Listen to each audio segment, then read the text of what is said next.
आज मेरो भान्सामा बन्दैछ पनिरबाट बनिने एक प्रकारको मिठाई। त्यो मिठाईको नाम चाहिँ कलाकन्द।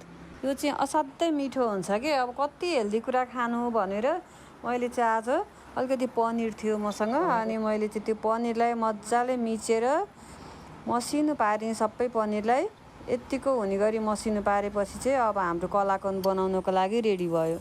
अब एउटा कराई बसालेँ दुध तताउनको लागि।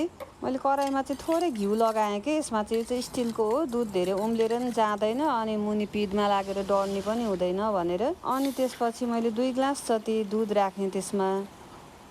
यो कलाकन्द चाहिँ खास पनिरबाट पनि बन्छ अनि दुध फटाएर त्यो छेनाबाट पनि बन्छ कि, जेबाट बनाउँदा पनि हुन्छ। मैले चाहिँ पहिला यो लकडाउनको बेलामा बनाएको थिएँ, अलि धेरै वर्ष भयो पहिले नै है। त्यसपछि चाहिँ मैले बनाएको थिइनँ कि, अनि आज नै हो मैले ट्राई गरेको। अब दुध उम्लिसकेपछि त्यो म्याच गरेर राखेको पनिरलाई चाहिँ सबै त्यसमा हालिदिएर मजाले चलाइदिने। दुधको छेनाबाट बनाउँदाखेरि चाहिँ दुधलाई अलिकति मजाले उमालेर अनि अलिकति घटाउनु पर्ने हुन्छ, तर पनिरबाट बनाउँदा चाहिँ उम्लिए मात्रै पनि हुन्छ। अनि मैले फ्लेभरको लागि चाहिँ सुकमेलको धुलो राख्थेँ थोरै। त्यसपछि मिठाई भनेपछि चिनी पनि अलि मजाले राख्नु परिहाल्यो। अब यसलाई चलाउँदै चलाउँदै मिडियम हिटमा बनाउने।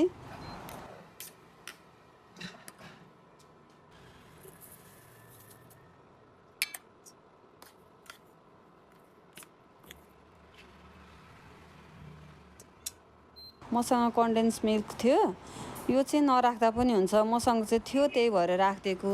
चाहिँ अलि बाक्लो हुन्छ है, मैले चाहिँ अलि चम्चाले निकालेर हाल्नुपर्ने, त्यसैबाट हालिदिएँ, झन्डै खसेन पुरै।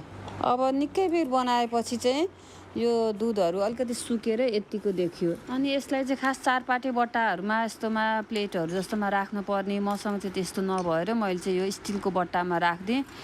बटर पेपर राखेर अनि माथिबाट मैले सबै त्यसैमा हालिदिएँ मैले एकैचोटि।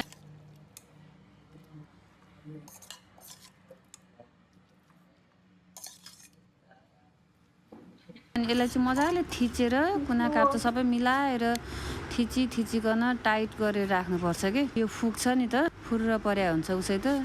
अनि त्यसलाई छोपेर मैले फ्रिजमा राख्थेँ 3-4 घन्टाको लागि। अब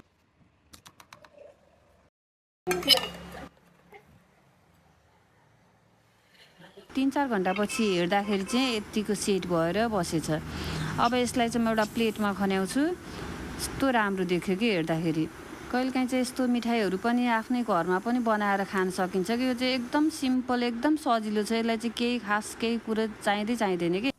त्यो कन्डेन्स मिल्क पनि छैन भने नराख्दा पनि हुन्छ।